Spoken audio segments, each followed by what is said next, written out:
Vamos lá, irmãos, né? Agora nós vamos comentar sobre a concepção correta da Bíblia, o objeto da hermenêutica sagrada.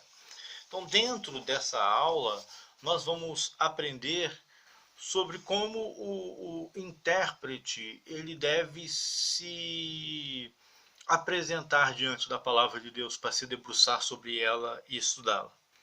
É lógico que aquele que acredita na inspiração divina da Bíblia vai ter uma postura mais piedosa, né, mais de fé. E aquele que não acredita, ele vai se debruçar sobre a Bíblia para tirar, ele vai fazer que isso aqui, ele vai dizer, por exemplo, que isso aqui é histórico, isso aqui não é, isso aqui é verdade, isso aqui não é, né? Só que com nenhum tipo de provas plausíveis para fazer isso, né? Porque dentro desse propósito, como um cristão deve, dentro dessa lógica, se debruçar sobre a Bíblia? Em primeiro lugar, o cristão ele deve se debruçar sobre a Bíblia vendo que a Bíblia ela é inspirada, ou seja, todos os livros da Bíblia, do Antigo e do Novo Testamento, foi inspirada por Deus. Então a Bíblia ela é divinamente inspirada. Esse é o grande princípio que controla a hermenêutica sagrada. Nós devemos entender a Bíblia como a inspirada palavra de Deus, né? Então, dentro desse conceito, entendemos por inspiração a influência sobrenatural exercida pelo Espírito Santo sobre os escritores sagrados, em virtude da qual seus escritos receberam autenticidade divina e constituem uma regra infalível e suficiente de fé e prática, né? Isso aí é segundo um teólogo chamado Dr. Redfield. Ele disse essa frase aí, que a gente está citando agora. Então o cristão ele deve entender que a Bíblia ela é a palavra de Deus. Ela não contém a palavra de Deus. Ela é a palavra de Deus. Ela não torna-se a palavra de Deus. Ela é a palavra de Deus. É essa a forma correta que o cristão deve olhar a palavra de Deus. Dentro desse caso, deve-se entender que a prova da inspiração divina da Bíblia está dentro da Bíblia. Então a Bíblia ela ensina claramente que ela é inspirada por Deus. Então a própria Bíblia descreve o ofício profético de sua inspiração. Então, onde a gente vê isso? Quando a gente vai para a Bíblia, nós vemos a inspiração divina em quais frases? Os profetas, por exemplo, dizendo, assim diz o Senhor. Ou seja, não é o profeta que está falando, é Deus que está falando através do profeta, né? Então, dentro dessa interpretação, nós vamos ver que há duas divisões com uma ligação, né? Que existe uma ligação na interpretação, que é a interpretação que a Bíblia ela é plenamente inspirada e verbalmente inspirada, a inspiração plenária e verbal das Escrituras. A interpretação verbal ela ensina que a Bíblia ela é inspirada em seus verbos, em suas palavras, ou seja, que Deus usou os autores para escrever, né?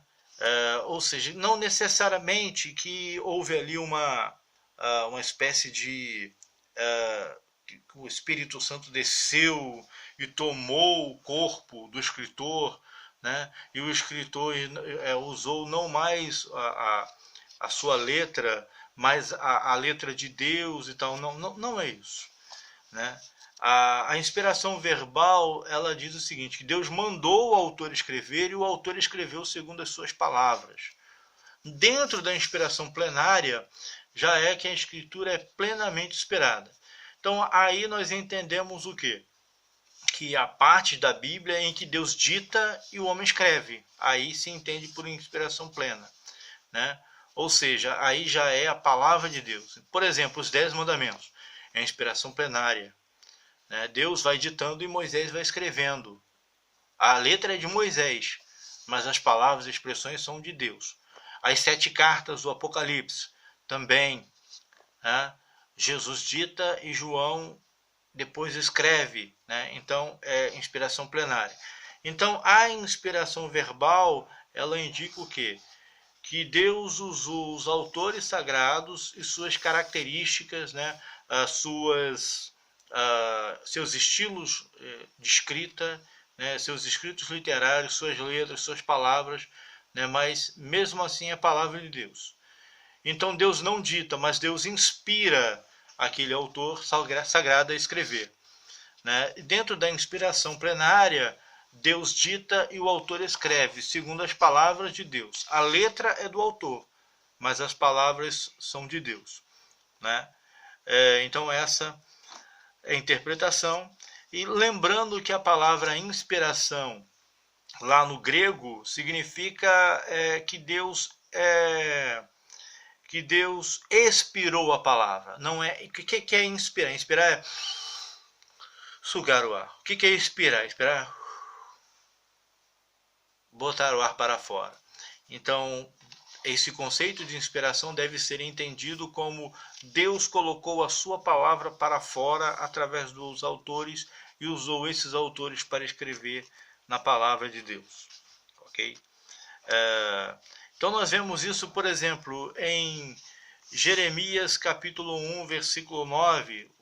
Os irmãos aí conferem aí, leiam junto com a gente aí a palavra de Deus. Jeremias capítulo 1, versículo 9.